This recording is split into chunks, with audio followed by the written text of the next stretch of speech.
Hello and welcome to Take Time. I'm your host Patrick Marlette, and today let's talk about monsters. Modeled identically to their first automatic watch, the Lake Erie monster, Shinola's Lake Superior monster has been the topic of many value-related conversations. While not the over $2,000 offering that the Lake Erie was, the Lake Superior weighs in at about $500 less, or $1,500 direct from Shinola's website.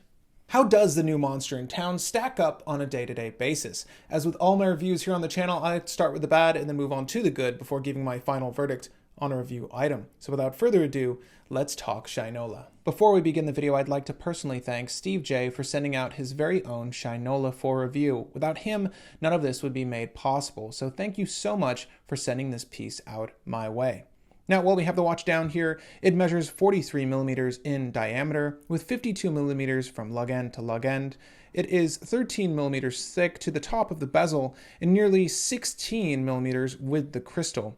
It has 22 millimeter lug widths and features a 120 click unidirectional bezel. The 30 Atmos water-resistant case is of course made out of 316L stainless steel, as is the matching bracelet and bezel. Atop that we have a sapphire crystal, and just underneath we have a Sellita SW200, which will roughly get you 38 hours of power reserve. Now, while they're named after different lakes, there is also an orange and blue dial variant of this same design. Now, in terms of styling, the trapezoidal bezel pip, I can't say I'm a huge fan of it. Rotating bezels on divers make them what they are, and the design of them vary from brand to brand. However, traditionally, you'd see a triangle at the 12 o'clock, whose point clearly indicates the minute it's resting on, or half minute in this 120 clicks case. Here, that indication can get a bit muddy, as I can't precisely tell how that's lined up with the dial. Maybe that's just me, but I do find this bezel pip difficult to read. And don't get me wrong, I enjoy the aesthetic of the isosceles trapezoid over at the 12 o'clock. It's simply impractical for a dive watch design. However, I will state that it does look good when lined up with the hour markers on the dial face. You can kind of tell what I'm talking about here. It almost completes the look of those hour markers. I get why they were doing that. Also, stylistically, and I won't delve on this long, but the date display. Practical, yes, if you need to know the date, but not great looking at all. The 6 o'clock position would look a lot better, and perhaps a black wheel to match that gorgeous dark enamel dial instead of the white they used here. This is just an aside, but dates on divers, do you find them practical? Do you like using them, or would you rather see them omitted from every dive watch? Let me know. This is just something for Shinola to pack in their back pocket when they're making their next dive watch design. The bracelet, though comfortable, went for the exceedingly impractical push-pin link system. Though not difficult to deal with if you are accustomed to sizing these, this may feel tedious to some buying into it. I think they could have pushed production costs just a little bit to get screwed end links. Now, lastly, I'm going to voice a complaint that many of you will have with this piece, and that is the scale. It's slightly larger than most flagship diver designs. If this came in at 41 millimeters, I'd personally be on board, but as it stands, it's just a tad too big for my liking. However, folks with larger wrists rejoice, as we have a pretty awesome watch on our hands here.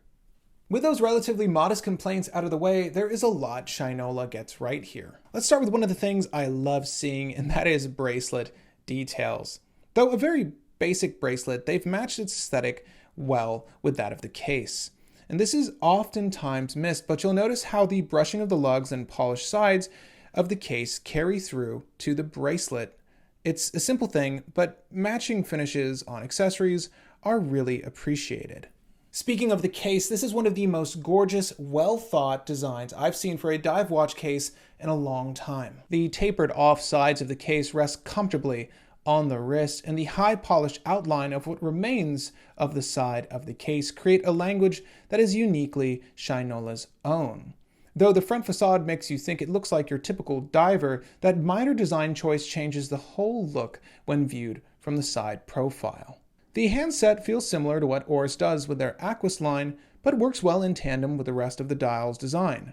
I love the minimalistic dial with its limited text and applied hour markers.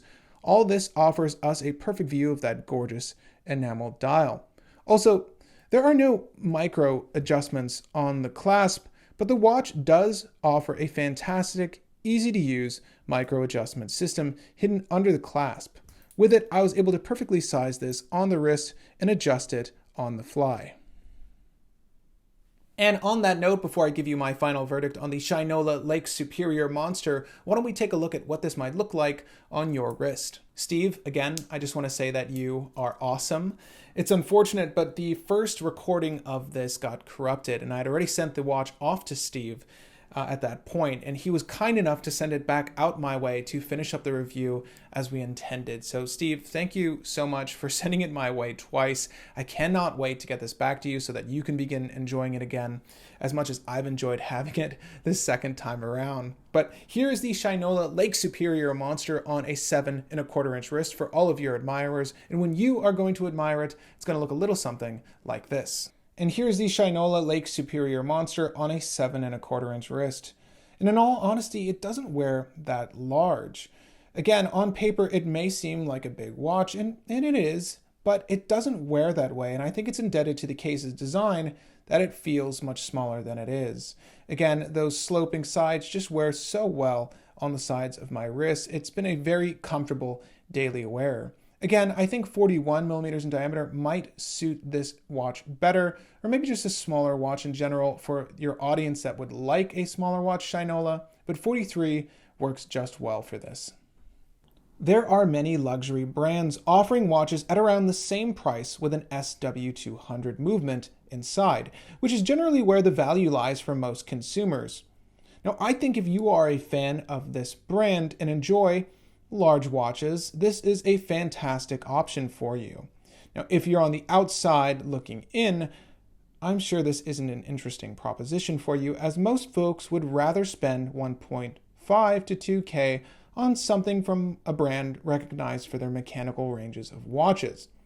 Now, to those individuals, if you have a retailer nearby, do yourself a favor and check one of these out. I think you'll be surprised. If you found this video enlightening or in the least entertaining, feel free to hit that like button. It looks a whole heck of a lot like this guy. If you have friends, forums, or groups interested in the Shinola Lake Superior Monster, well, feel free to share this video with them first so they can get another consumer's opinion on the watch. Also, if you're new to the channel, well, welcome. I do videos like this 2 or more times a week, so if watch content is your thing, feel free to slam that subscribe button. And while you're down there, you can hit the little bell icon just next to that to be alerted as to when my videos air. Again, my name is Patrick Marlett, and thank you for the time.